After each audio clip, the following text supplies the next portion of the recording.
Hello YouTube, this is a coffee review. Buffalo Trace Bourbon Infused Coffee for the Keurig. According to the box, ancient buffalo carved paths through wilderness, led pioneers, yada yada yada. Coffee, Arabic coffee infused with flavors of sweet caramel, vanilla, and real Buffalo Trace Bourbon. That's what we wanted to know. Let's see here. Obviously, there's going to be no ABV or anything, just flavor coffee. But yeah, from Buffalo Trace. Now, if you've ever heard of a Buffalo Trace but never had it, in my humble opinion, if you like Jack Daniels or Jim Beam, treat yourself to Buffalo Trace. It is hands down a rung or two above those classic American whiskeys. It's around the same, well, I wouldn't say the same price. It's $5, $10, maybe $15 more. Don't let that deter you. If you haven't tried it, get yourself a bottle, gather up some friends, see what they think. You know, it's for a nice evening of chatting and comparing and mainly drinking.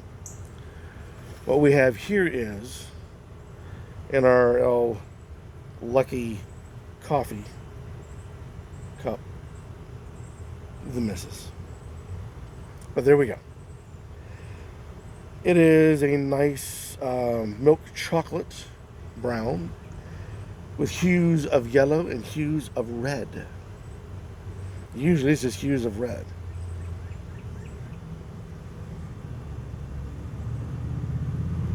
It smells almost like chocolate.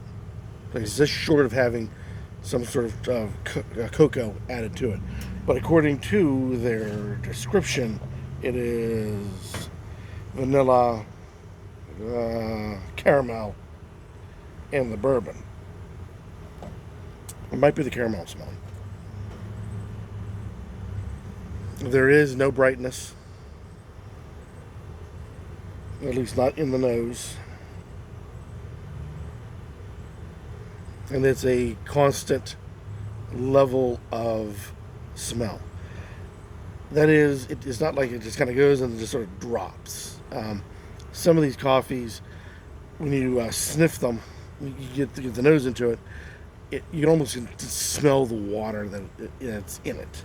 It's like it just sort of stops and then water. This is a nice, straight, consistent of the nose. And the fact that there's no brightness in the nose makes me worried, because oftentimes, if there's no brightness in the nose, there's a ton of brightness on the palate. Brightness is that acidic burn that you get in a lot of different coffees. And so far, my nose detects none.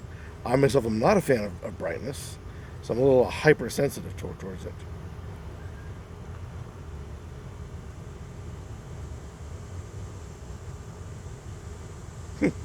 Interesting.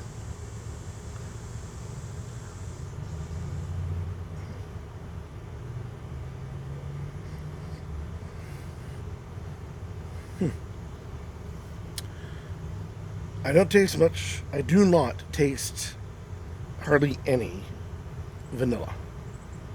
If it's in there, it's chopping off sharp edges of the coffee.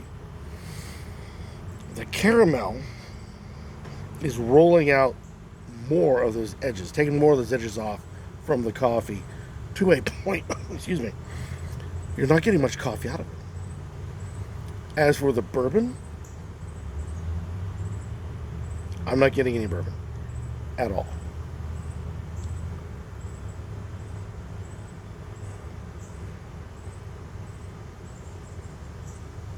If anything,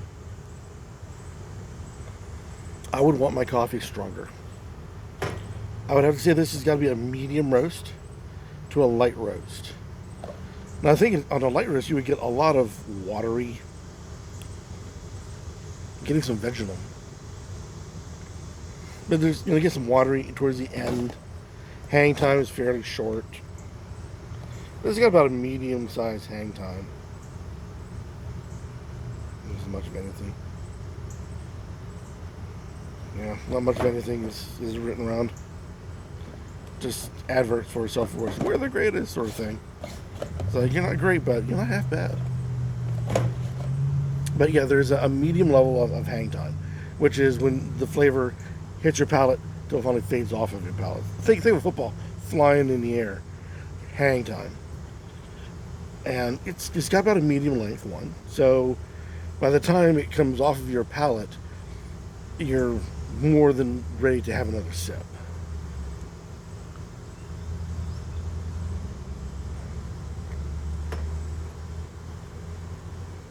There is a faint brightness in it. I mean, you gotta look for it. You really do have to look for it. The bitterness you usually get in coffee is not there. It is, at the taping of this particular video, a god-awfully hot summer, and it has been for days. And it promises to be equally as lovely for days on nigh. So hot coffee is not a preferred right now. Not half bad. Really, it's not half bad with these scorching temperatures. Now, ideally, grind up some ice into like a slushy and have this. Make this into a slushy.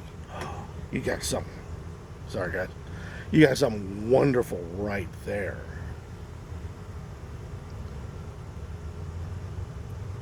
Maybe with vanilla ice cream on the side. Fresh vanilla ice cream. Plus this. Would not be too bad. The coffee is actually slowly growing on the palate with every sip. So, my recommendation is add some cocoa to it. I myself love mocha, so that's always my first thing when it comes to coffees. Add a little bit of cocoa to it. Add a little bit of a sweetness to a sweetener that you like. A little bit of cream to help give it that like a creamy level to it, and you practically have yourself a dessert in a cup. Now, is this good for, say, get up in the morning and off you go? Actually, yeah. I still add the cocoa, but I'm a nut towards that sort of thing. But yeah, sweeten it to a nice level. Off you go. It's actually a really delightful cup of coffee. And it may sound strange that it seems like it's almost a struggle to bring that out. But there are some coffees in which start out great, crash and burn, start out on fire, end with a fair amount of taste to it. And the rest of them is just, brightness through and through of varying levels, and all you can do is just be polite and say, well, maybe this will be good for, say, wintertime while watching the snowfall or something. But it's something to help draw your attention from the lousy cup of coffee you have. This is actually a decent cup of coffee. I wouldn't crawl my hands and knees across hot glass for it, but I wouldn't be disappointed if someone just plopped it in front of me and said, here.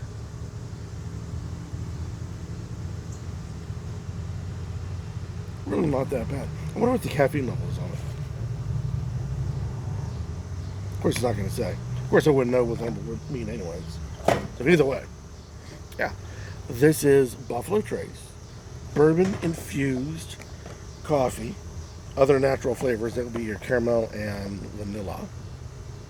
But if you know somebody who is a bourbon fan or a whiskey fan, and coffee, obviously coffee, get them, a box to see what they think.